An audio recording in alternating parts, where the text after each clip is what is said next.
Lalo na pag paborito mo yung ulam. Ay, kaso pag sumakit ang tiyan at di natunawan, delikado. Buti na lang, nandiyan ang number 1 kaagapay ng ating tiyan, Yakult.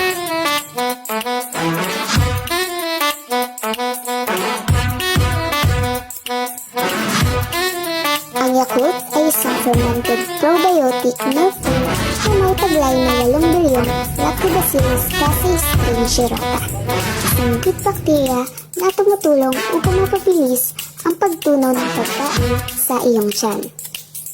Scientifically proven at mainam inumin pagtapos kumain.